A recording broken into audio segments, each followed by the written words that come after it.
Merhaba arkadaşlar, kanalıma hoş geldiniz. Bugün sizlerle bu runner modelini yapıyoruz. Yapılışı çok kolay. Herkesin gün içinde rahatlıkla bitirebileceği bir model.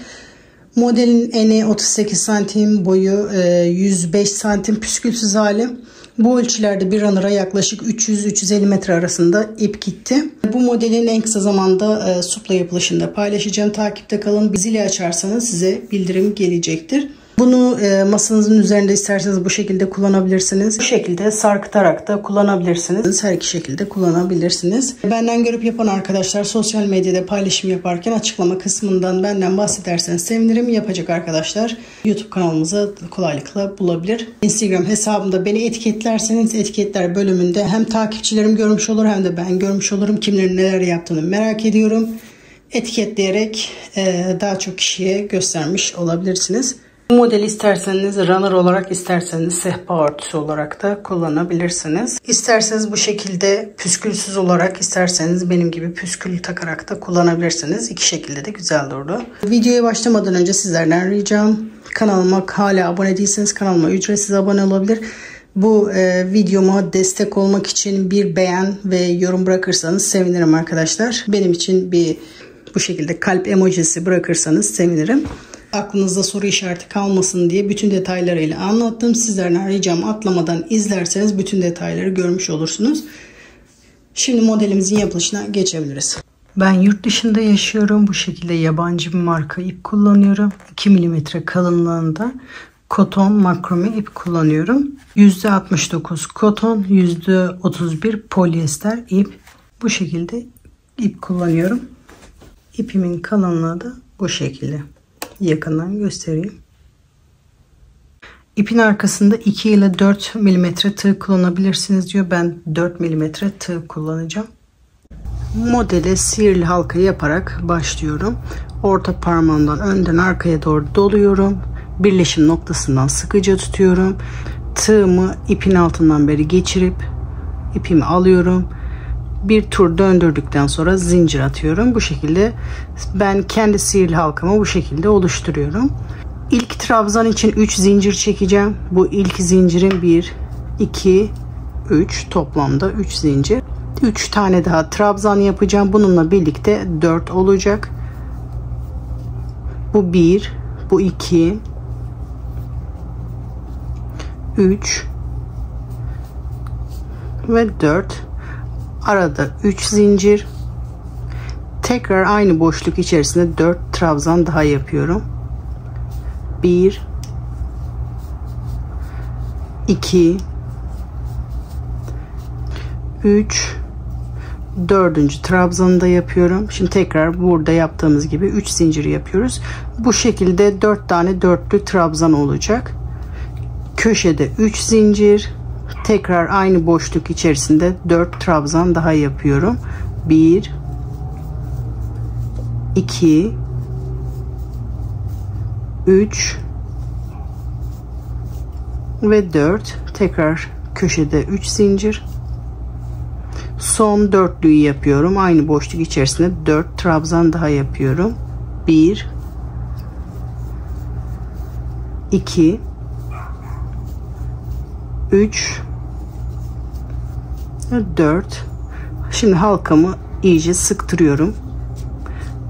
Bu ortası kapanana kadar. Tekrar son 3 zinciri yapıyorum. Köşeyi bitiriyorum. 3 zincir.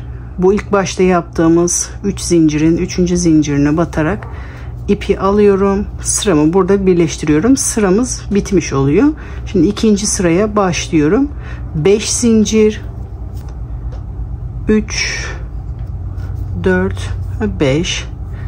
Burada trabzanların yanında boşlukta zincirin içinde bir sık iğne yapıyorum. Bakın hemen trabzanın yanında boşlukta 5 zincir. Aynı boşluk içerisinde bu diğer kenarın, trabzanın kenarında bir sık iğne. 5 zincir. Trabzanların yanında boşlukta bir sık iğne. 5 zincir. Trabzanların yanında boşlukta bir sık iğne. 5 zincir. Trabzanların yanında bir sık iğne. 5 zincir. Trabzanların yanında boşlukta bir sık iğne. 5 zincir. Trabzanların yanında boşlukta bir sık iğne. Şimdi bu köşede de aynı diğer köşelerde yaptığımız gibi 5 zincir olması gerekiyor ama yeni sırada da tam bunun ortasından başlamam gerekiyor. O yüzden şimdi 2 zincir yapıyorum. Tığımı bir sefer doluyorum. Bakın bu başlangıç noktasına batarak bir çakma trabzan yapıyorum. Yani üçünü birlikte yapıyorum. Normal trabzan gibi 2 seferde çekmiyorum. Bu şekilde hem sıramı bitirmiş oluyorum hem de yeni sıraya ortadan başlamış oluyorum. Bu modelde hep böyle bir sırada trabzan olacak, bir sıra zincir olacak. Şimdi bu trabzanlı kısma başlıyoruz. Köşede de bu trabzanlardan yapacağız. 3 zincir çekiyorum ilk trabzan yerine. Şimdi bu çakma trabzanı yaptığımız yere, bu yani köşenin yarısı oluyor. Yarısına 4 trabzan yapıyoruz toplamda. Bu 1, 2, 3 ve 4. Köşelerde 2 tane yapacağız. Bu şimdi başlangıçta yarısını yaptık. 3 zincir. Bu diğer sırada yaptığımız zincirin direkt boşluğa da batabilirsiniz bu şekilde.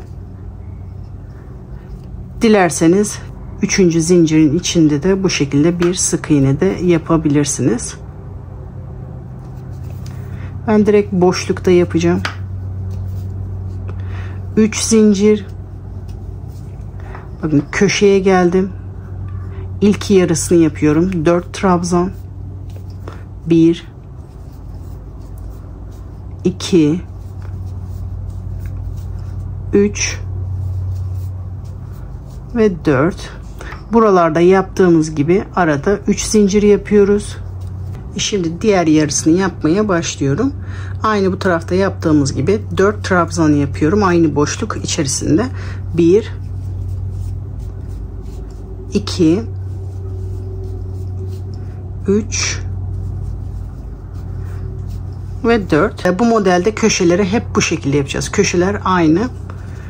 Şimdi burada yaptığımız gibi 3 zincir, boşlukta bir sık iğne. 3 zincir. Şimdi köşeye geliyoruz. Köşe işlemini yapıyoruz. 4 trabzan yapıyorum. 1 2 3 4. Arada 3 zincir. Tekrar aynı boşluk içerisinde 4 trabzan daha yapıyorum. 1 2 3 ve 4. 3 zinciri yaparak boşluğa batıyoruz. Aynı buralarda yaptığımız gibi sıra sonuna kadar yapalım. Son köşeyi birlikte yap. Son köşeye kadar yaptım. Şimdi köşenin diğer yarısını yapıyorum.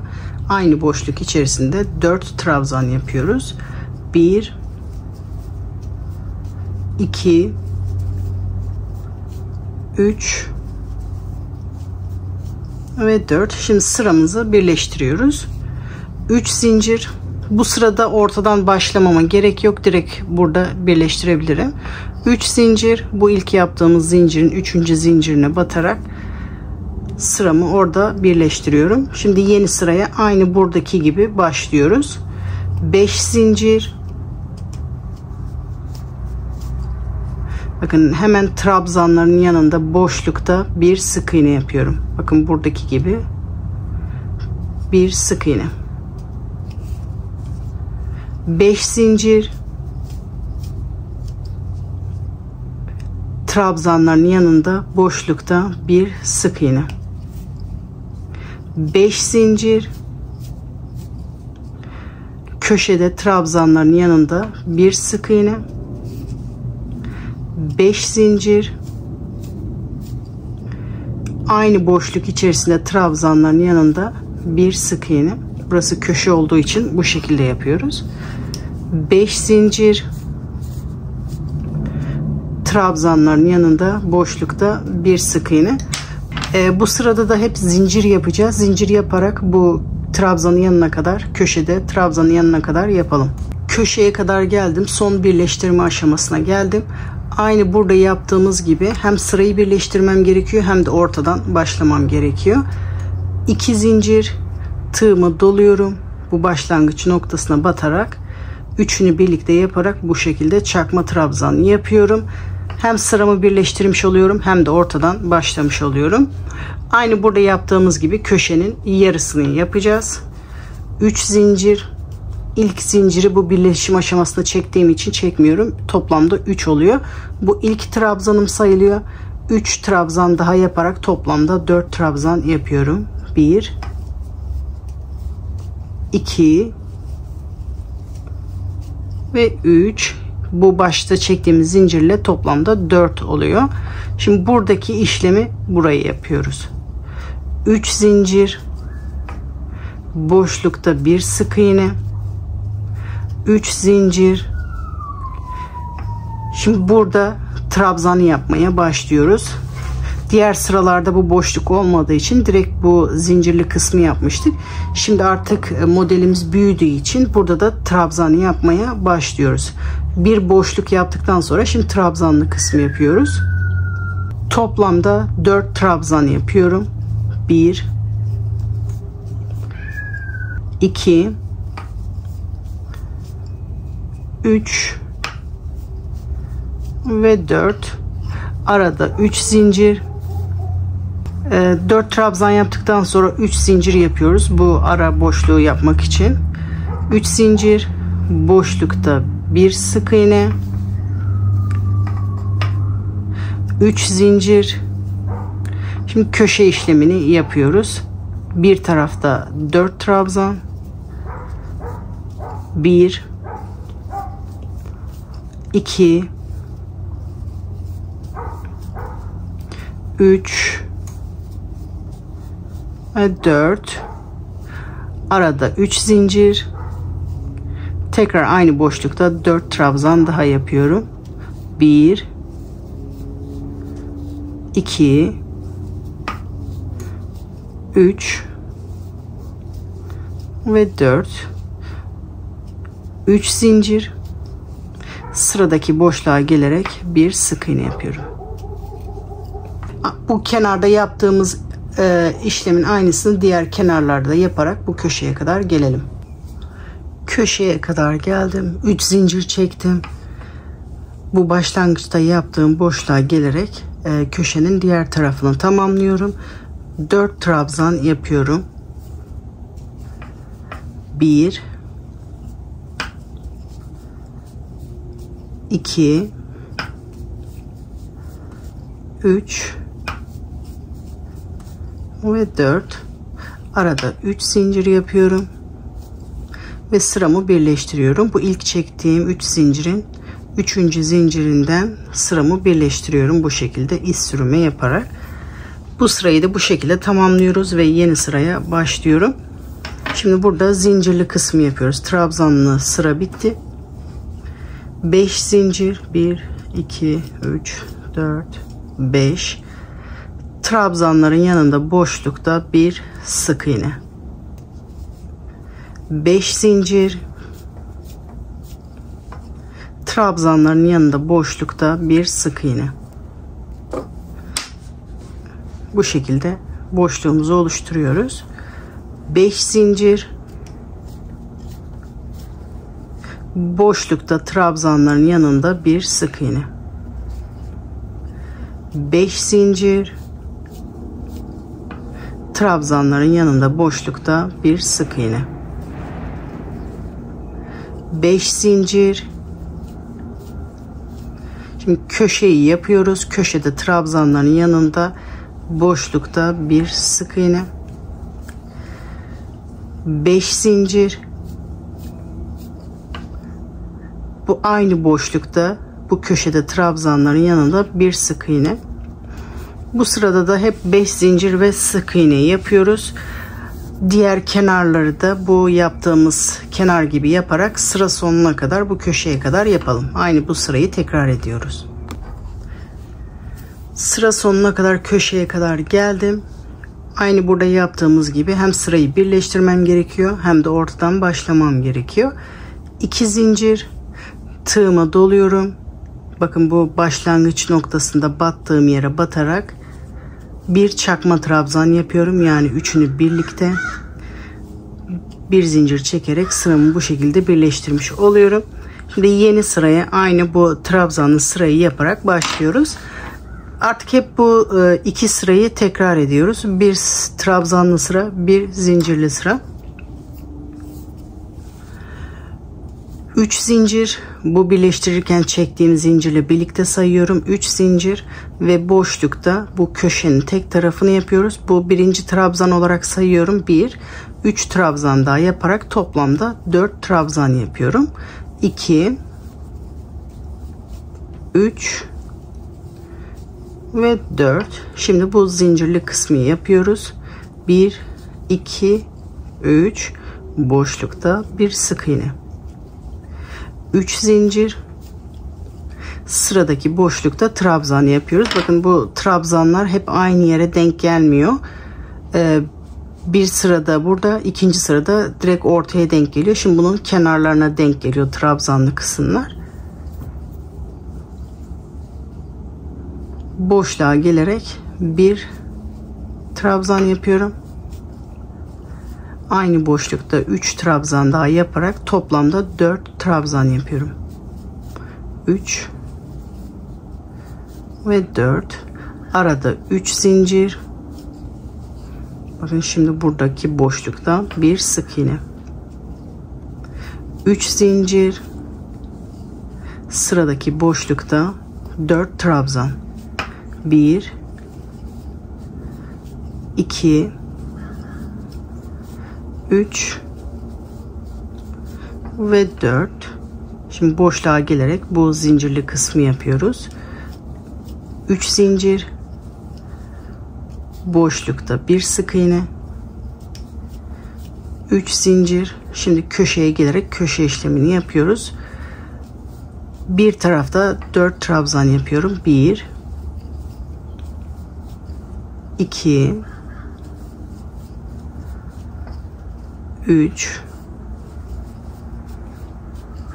ve 4. Şimdi köşedeki bu 3 zinciri yapıyorum ve diğer kenara doğru dönerek aynı boşluk içerisinde köşenin diğer tarafını yapıyorum. Aynı boşluk içerisinde 4 trabzan daha. 1, 2, 3 ve 4. 3 zincir yapıyorum. Sıradaki boşluğa batıyorum. Bu sırayı da bu şekilde tamamlıyoruz. Bu kenarda yaptığım gibi diğer kenarları da yaparak bu köşeye kadar yapalım. Sıra sonuna kadar geldim. Son köşenin diğer tarafını yapıyorum. Boşluğa gelerek 4 trabzan yapıyorum. Burası ilk başlangıçta başladığım yer. 1, 2, 3 ve 4. Arada 3 zincir. Bu başlangıçta yaptığım 3 zincirin 3. zincirine batarak sıramı birleştiriyorum. İpi alıyorum, ilmeğin içinden geçiriyorum. Şimdi bu zincirli sıraya başlıyorum. 5 zincir,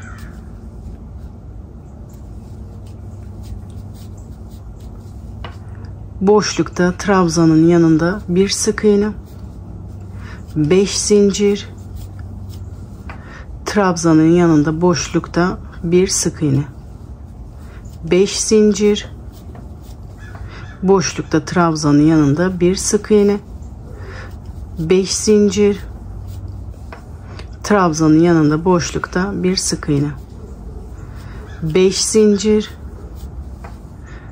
trabzanın yanında boşlukta bir sık iğne. Bakın köşeye kadar hep aynı işlemi tekrar ediyorum. 5 zincir, boşlukta trabzanın yanında bir sık iğne, 5 zincir,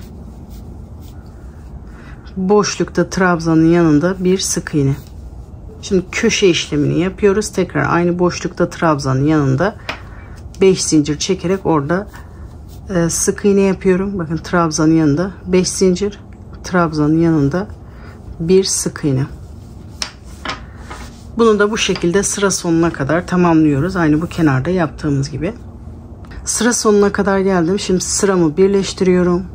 2 zincir, tığımı doluyorum. Başlangıç noktasına batarak çakma trabzanı yapıyorum. Üçünü birlikte bir zincir çekerek birleştiriyorum. Gördüğünüz gibi hep bu iki sırayı tekrar ediyoruz. Sıralarda bir değişiklik yok. Şimdi bu trabzanlı sırayı başlayacağım. Bunu yapmak istediğim genişliğe kadar hep aynı işlemi tekrar edeceğim. 3 zincir, boşlukta 3 trabzan daha yapıyorum. Toplamda 4 oluyor ilk zincirimle. 3 zincir, boşlukta bir sık iğne. Gördüğünüz gibi buradaki aynı işlemlere devam ediyoruz. Şimdi bunu tekrar aynı yeri göstermeme gerek yok. Bunu yapmak istediğimiz genişliğe kadar yapalım. Runner'da genişliği hesaplamak için bu köşeden köşeye burayı baz alacağız. Siz kullandığınız alanda ne kadar genişlikte yapmak istiyorsanız o ölçüye göre bu istediğiniz genişliği yapabilirsiniz. Şu anda ölçüyorum. Bu köşeden daha bu yeni sıramı saymadan onun dibine kadar bakıyorum. Neredeyse 28 santim. Bunu kaç santim genişlikte yapmak istiyorsanız o genişliğe kadar yapabilirsiniz. Şöyle bakıyorum, iki sıranın genişliği ne kadar? 3 santim. Bir sıra daha eklersem 3 buradan, 3 de buradan eklersem yaklaşık bir sıra trabzanlı sıra, bir sırada zincirli sıra eklersem, yani 2 sıra eklersem yaklaşık genişliği 33 santim oluyormuş. Ben bir sıra trabzanla bir sıra zincir ekledikten sonra tekrar bakacağım. Siz de bunu yapmak istediğiniz genişliğe kadar yapın. Şimdi ben 2 sırayı yapıp tekrar ölçeceğim. Şimdi birinci sırayı tamamladım. 3 zincir çekerek sıramı birleştiriyorum. Şimdi ikinci sırayı da tamamlayacağım. Ondan sonra ölçeceğim. İkinci sırada aynı bildiğimiz gibi zincir çekiyoruz. 5 zincir, trabzanların yanında boşlukta bir sık iğne, 5 zincir, trabzanların yanında boşlukta bir sık iğne. Bu sırayı da bu şekilde tamamlayıp sonra bir ölçeceğiz. Sıra sonuna kadar yaptım. Ölçüyorum. Şu anda 34 santim oldu. Bu trabzanlı sırayı yapınca da benim için ideal sıraya gelmiş olacak. Şimdi bir sıra daha trabzanlı sıra ekliyorum. Ondan sonra bu kenar kısımlarını yapmaya başlıyoruz. Orta kısmı için bir sıra daha ekleyeceğim. Normal sırada yaptığımız gibi trabzanlı sırayı bu şekilde sıramı birleştiriyorum ve şu trabzanlı sıraya başlayarak bir sıra daha ekliyorum. 3 zincir, köşede 4 trabzan yapıyorum ilk yaptığımı. 3 zincir, bu şekilde aynı buralarda yaptığımız sırayı tekrar ediyoruz. Ben kendi son sıramı yapıyorum. Eğer siz bunu genişletmek isterseniz genişletebilirsiniz. Bu sırayı bitirdikten sonra kenar yapmaya başlıyorum. Sıra sonuna kadar köşeye geldim. Tekrar ölçüyorum. Şu anda yaklaşık 38 santim. Bu ütülenince biraz daha hafif açılacaktır. Bu benim için yeterli. Şimdi kenar yapmaya başlıyorum.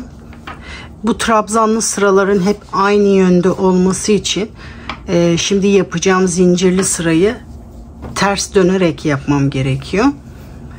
Normalde sıramı burada birleştirecektim. Buradan başlayacaktım. Ama benim geri dönmem için bu tarafından başlamam lazım. Zincir yerine burada 3 zincir çekerek birleştiriyordum. Birleştirme aşamasında zincir yerine burada trabzan yapacağım. Bu tarafta bitmek için. Giderken sıra yönüm bu şekildeydi. Ama şimdi ben tersine çevireceğim. burada boşlukta başlayacağım. Bu boşluğa kadar benim kesme yapmam gerekiyor. Bu trabzanların üzerinden iz sürme yaparak bu boşluktan başlayacağım. Şimdi trabzanın benden taraftaki telinden bu şekilde iz sürme yapıyorum. Bir telinden alıyorum. Benden taraftan bu şekilde ilmeğin içinden geçiriyorum. Bütün trabzanların üzerinde iz sürme yapıyorum. Şimdi boşluğa gelerek bakın trabzanların üzerinde iz sürme yaptım. Boşluğa gelerek burada bir sık iğne yaparak yeni sıraya başlıyorum. Normal burada dönerken yaptığım gibi 5 zincir. 5 zinciri yaptım. Aynı bu sıralarda yaptığımız gibi boşlukta trabzanın yanında bu şekilde bir sık iğne yapıyorum. 5 zincir. Trabzanın yanında boşlukta bir sık iğne. 5 zincir.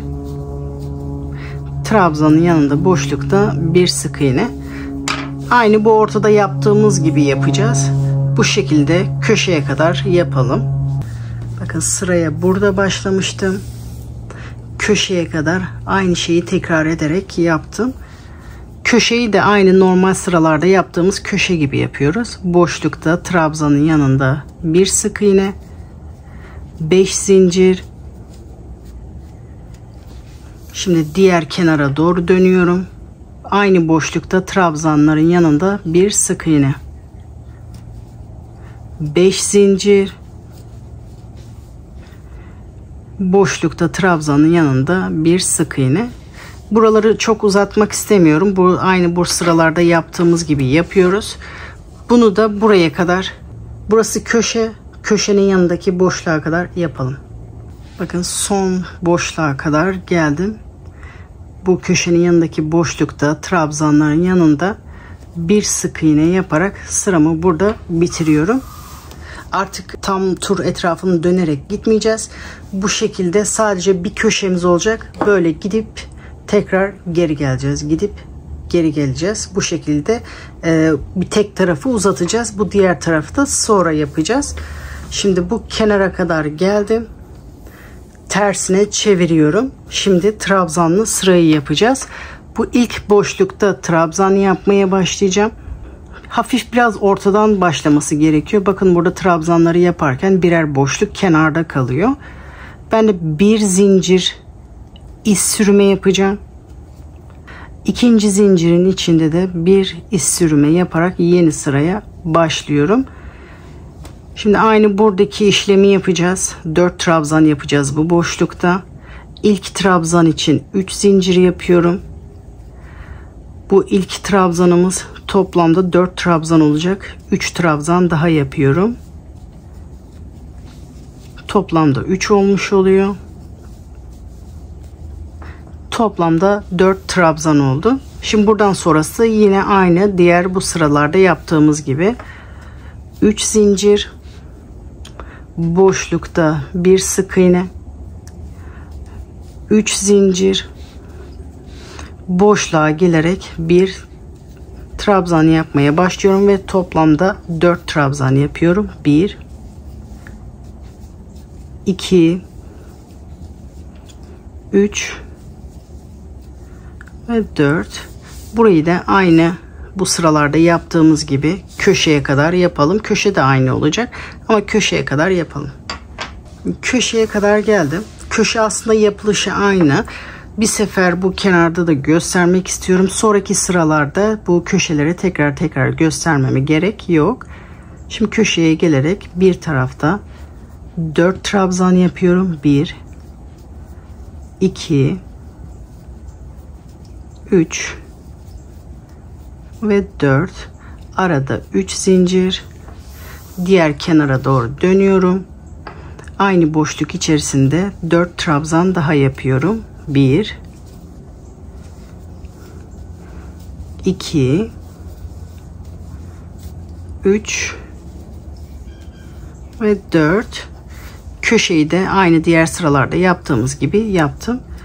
3 zincir, boşlukta bir sık iğne, 3 zincir, boşluğa gelerek trabzan yapmaya başlıyorum.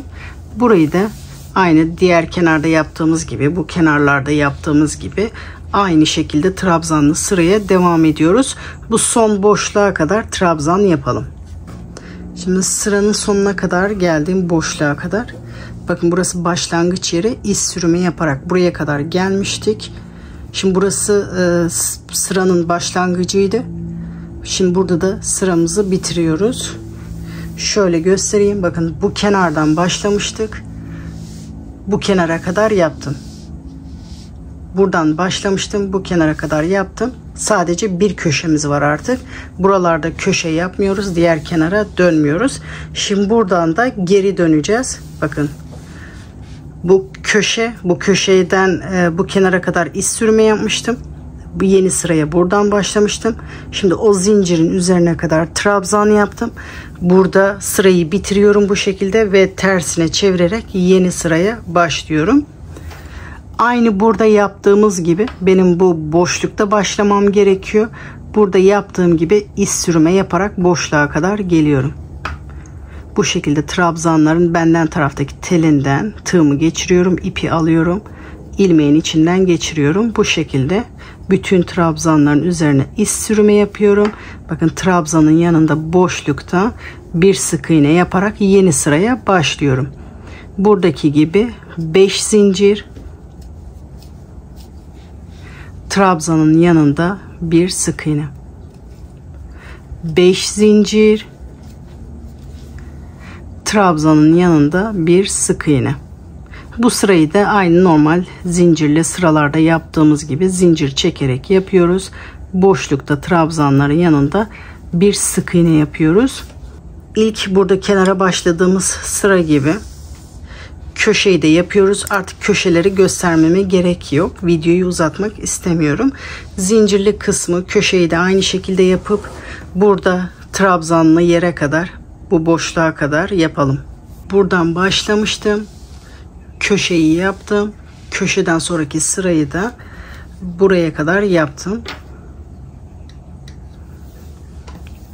Trabzanın yanındaki boşluğa batarak bir sık iğne yapıyorum.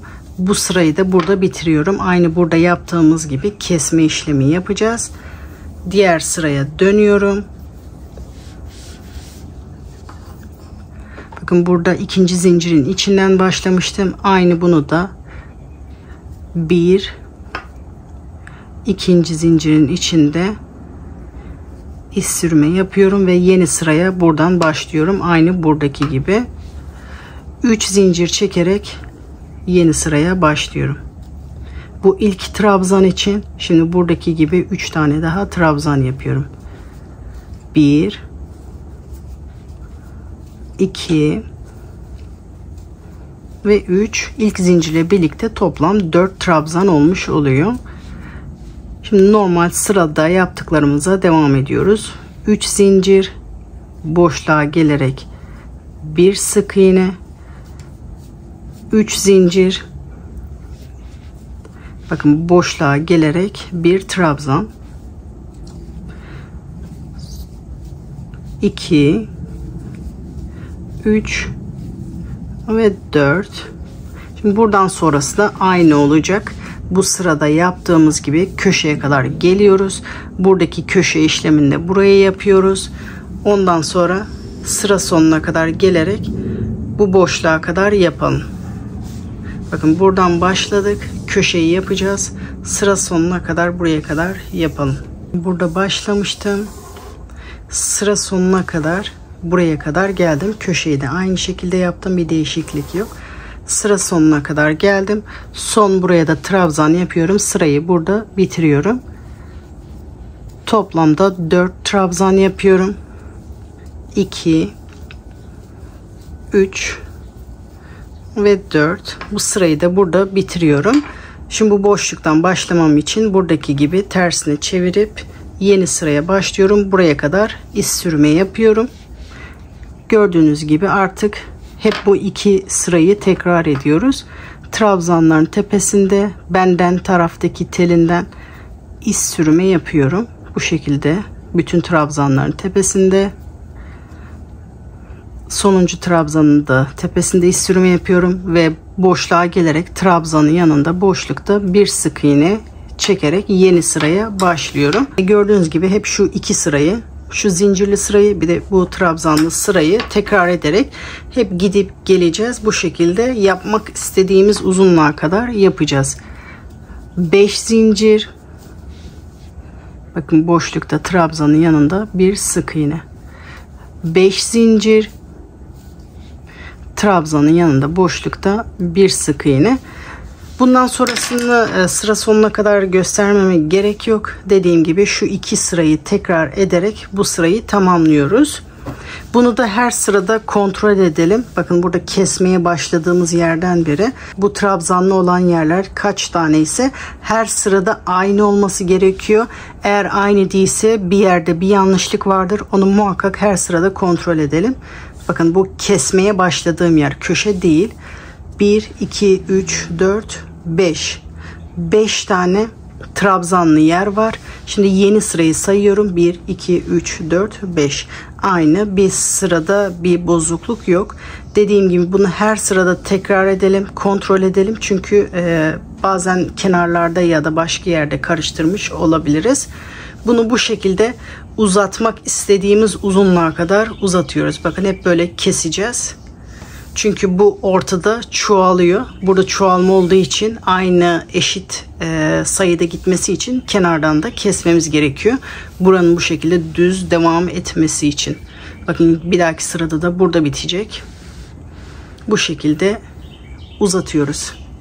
Dediğim gibi tekrar anlatmama gerek yok. Eğer hala aklınızda soru işareti varsa videoyu biraz geri alarak buradan beri ya da şuradan beri tekrar izleyebilirsiniz devamı için. Şimdi ben bunu uzatmak istediğim uzunluğa kadar yapıyorum. Ben runner'ımı yapmak istediğim uzunluğa kadar yaptım. Çok fazla uzun yapmayacağım. Bakın burası orta kısmının başlangıcı. Burası kenar kısmının başlangıcı. Bu şekilde şöyle kenarları sayarsam 1, 2, 3, 4, 5, 6, 7, 8 kenar yapmışım. Bunu dilediğiniz kadar uzatabilirsiniz. Ben kullanacağım alan bu kadar olduğu için bu kadar da diğer tarafa yapacağız. Benim için yeterli. Burası bakın ortada yaptığımız köşenin ucu. Buradan buraya kadar benim yarısı. Bu kadar da diğer taraf olacak. Şimdi son sırayı yaparken zincirli kısmı yaptıktan sonra diğer kenarı yapıyorum. Dilerseniz burada yaptığınız gibi şu sırada da bırakabilirsiniz. İsterseniz benim gibi kenar detayı da ekleyebilirsiniz. Sırayı bitirdikten sonra normal sıra yapıyormuş gibi dönüyorum. 3 zincir çekerek yeni sıraya başlıyorum. Trabzan yerine 3 zincir yapıyorum. Bu ilk boşluk içerisinde toplamda 8 trabzan yapıyorum. 1, 2, bu zinciri saymayacağım. Zincirden sonra toplam 8, 3, 4, 5, 6, 7 ve 8 tane trabzanı yaptım. Şimdi normalde buraya batarken buradaki şu üçlü zincir olan yeri yapıyorduk. Şimdi hiç zincir çekmeden boşluktan bir sık iğne, tekrar hiç zincir çekmeden aynı burada yaptığımız gibi buraya da 8 tane trabzan yapıyorum. 1, 2, 3, 4, 5, 6, 7 ve 8. Bu boşlukta da toplam 8 tane trabzan yaptım. Aynı buradaki gibi sıradaki boşluğa gelerek hiç zincir çekmeden bir sık iğne yapıyorum. Tekrar hiç zincir çekmeden sıradaki boşluğa gelerek 8 trabzan yapıyorum. 1, 2, 3, 4, 5, 6, 7, 8. Hiç zincir çekmeden sıradaki boşluğa gelerek bir sık iğne yapıyorum. Bu şekilde köşeye kadar yapalım.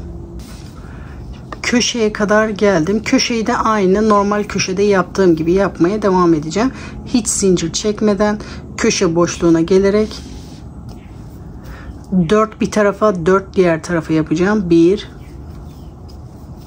2, 3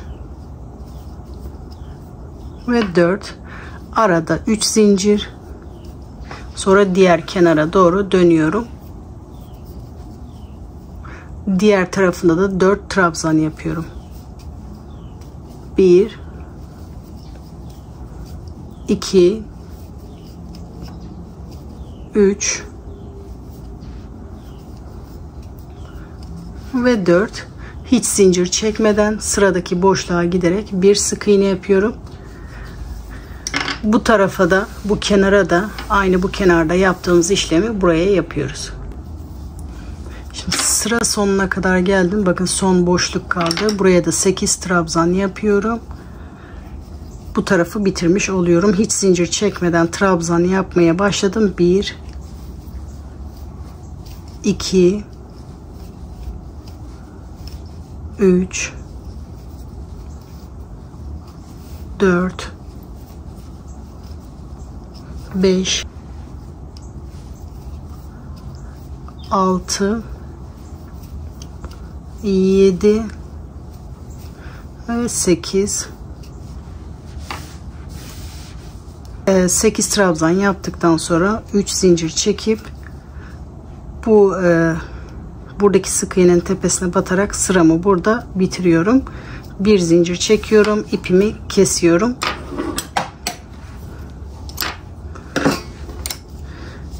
Sonra bu ipi arkada saklıyoruz. Bitiş kısmı bu şekilde. Bu yuvarlak yaptığım yerleri isterseniz bu köşede yaptığımız gibi de yapabilirsiniz. 4 trabzan bir tarafta, 4 trabzan bir tarafta, arada 3 zincir. O şekilde de yapabilirsiniz. Şimdi aynı şekilde diğer tarafa dönüyoruz. Bu diğer tarafında sadece başlangıç kısmını göstereceğim. Ondan sonra diğer taraf gibi yapmaya devam ediyoruz. Burada da trabzanlar aynı yönde olması için şimdi yapacağımız zincirli sırayı bakın tersinden başlayacağız. Şu anda yüzü bana doğru. Bunu tersine doğru çevireceğiz. Yeni sıraya o şekilde başlayacağız. Diğer yarısına. Bir zincir. Bakın burada nerede başladıysak hemen trabzanların yanındaki boşlukta başladık. Trabzanların yanında boşlukta hemen bakın burası köşe. Köşenin yanındaki boşlukta bir sık iğne yaparak başlıyorum. Şimdi aynı diğer sıralarda yaptığımız gibi 5 zincir. Burada trabzanın yanında boşlukta bir sık iğne. 5 zincir. Trabzanın yanında boşlukta bir sık iğne. 5 zincir. Trabzanın yanında boşlukta bir sık iğne. Bunu da aynı diğer taraflarda yaptığımız gibi bu köşeyi de aynı şekilde yapıyoruz. Bu kenarda köşenin yanındaki boşluğa kadar yapalım.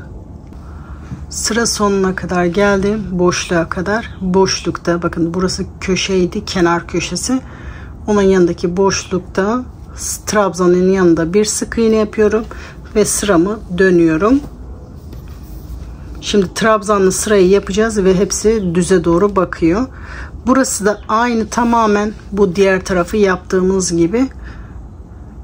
İkinci zincirin içine kadar iz sürümü yapıyorum. Sonra trabzan yapmaya başlıyorum. 3 zincir. Boşlukta 3 trabzan daha yapıyorum. Toplamda 4 trabzan oluyor. 2 3 ve 4. Arada 3 zincir. Sıradaki boşluğa batarak bir sık iğne. 3 zincir. Sıradaki boşluğa batarak 4 trabzan yapıyorum.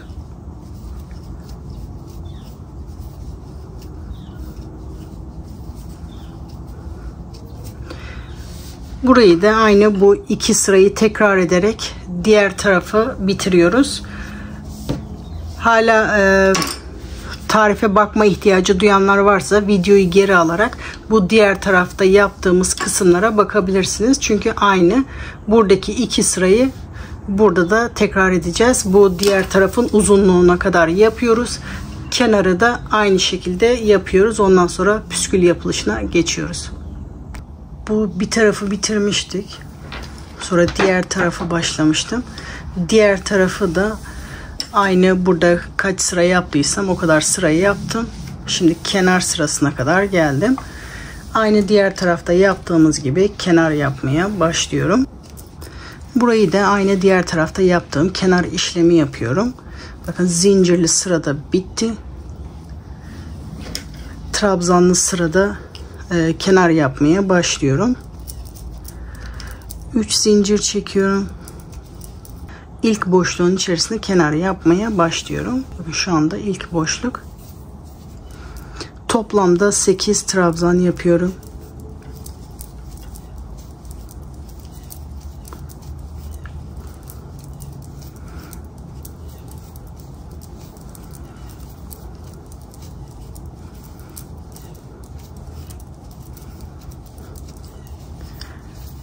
Sekiz trabzan yaptıktan sonra normalde 3 zincir çekip bu boşluğa batardık. Şimdi hiç zincir çekmeden boşluğa batıyorum. Tekrar hiç zincir çekmeden burada yaptığımız işlemi buraya yapıyoruz. Sıradaki boşluğa trabzan yapmaya başlıyorum. Toplamda 8 trabzan yapıyorum.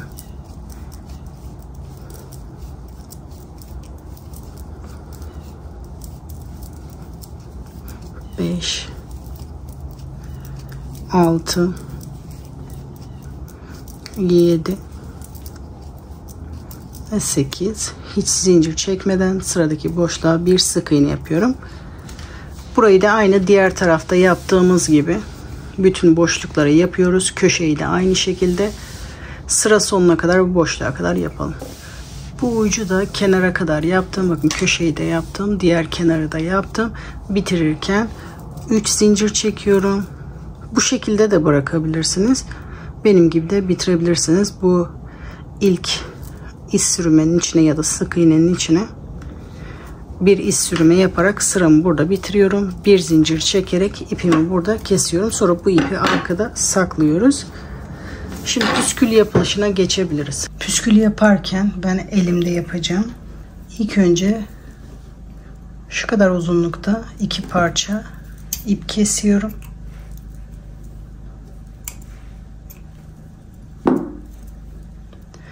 İpin bir ucunu bu şekilde elimde tutuyorum. 15 defa sarıyorum. 1, 2, 3, 4, 5, 6, 7, 8, 9, 10, 11, 12, 13, 14 ve 15. İpimi kesiyorum. Tek ipimi alıyorum. Sardığım ipin içinden geçiriyorum. 2 sefer düğüm atıyorum. Sıkı düğüm atıyorum. 2 sefer sıkı düğüm atıyorum. Sonra diğer ipi alıyorum. Bir ucunu püskülümün boyunca böyle tutuyorum. Yaklaşık 2 santim kala parmağımı böyle sıkıca bastırıyorum. İpin diğer kalan kısmını püskülün etrafından sarmaya başlıyorum. Üst üste gelmeyecek şekilde, böyle yan yana gelecek şekilde sarıyorum. Bu şekilde 4 defa, dilerseniz 5 defa sarıyorum. Sonra ipin diğer ucuyla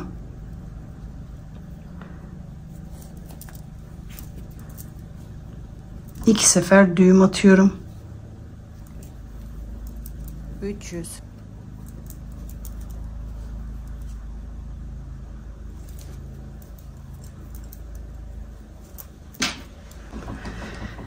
İğne yardımıyla ya da tığ yardımıyla bu düğüm attığımız, bu sardığımız yerin arkasından beri ipimizi geçireceğiz. Sardığım düğümün arkasından beri tığımı geçiriyorum. İlk önce tek ipimi çekeyim. Bunu çektim. Sonra diğerini deniyorum.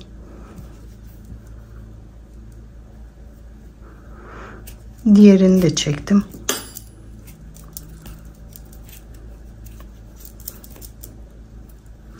Sonra ikisini birlikte çekiyorum. Düğümü o tarafa çekmeye çalışıyorum.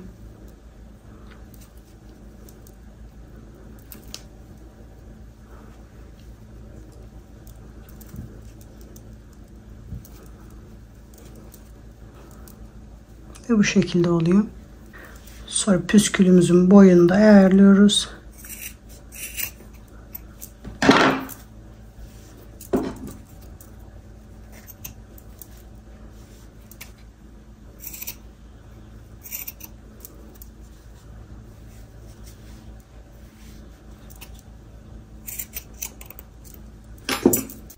Bunu isterseniz bu şekilde sade de kullanabilirsiniz. İsterseniz püskülle takabilirsiniz. Sade de çok kötü durmuyor. Sade de çok güzel. Şimdi püsküllerim hazır. Püskülümü takıyorum. Tarifte ben elime 15 defa sararak gösterdim ama 25 defa sararak bu şekilde büyük olmasını sağlayabilirsiniz. Bu şekilde sadece püskül olarak da takabilirsiniz. Benim gibi ahşap boncuk da kullanabilirsiniz. Ahşap boncuğumun ölçüsü 19 mm. Tığımı ahşap boncuğun içinden geçirip püsküllerimi buraya doğru çektiriyorum. Boşluktan içeri doğru. Bu direkt boşluktan da püskülü takabilirsiniz. Bakın şurası köşe. Köşeye takıyorum. Dilerseniz benim gibi zincirin, ikinci zincirin içinden de püskülü takabilirsiniz. Tek ipi zincirin içinden geçiriyorum. Diğer iple 2 sefer düğüm atıyorum. Sonra bu ipleri dilerseniz bu arkada saklayabilirsiniz. Dilerseniz bu şekilde püskülün içine çekebilirsiniz. Tığ yardımıyla tek tek ya da ikisini birden sırasıyla boncuğun içinden, eğer bu boncuğun delik kısmı darsa bu arkada saklayabilirsiniz. Sonra da püskülü sardığımız ipin oradan biri, dilerseniz tek tek ya da ikisini birlikte bu şekilde püskülün içine doğru çekebilirsiniz.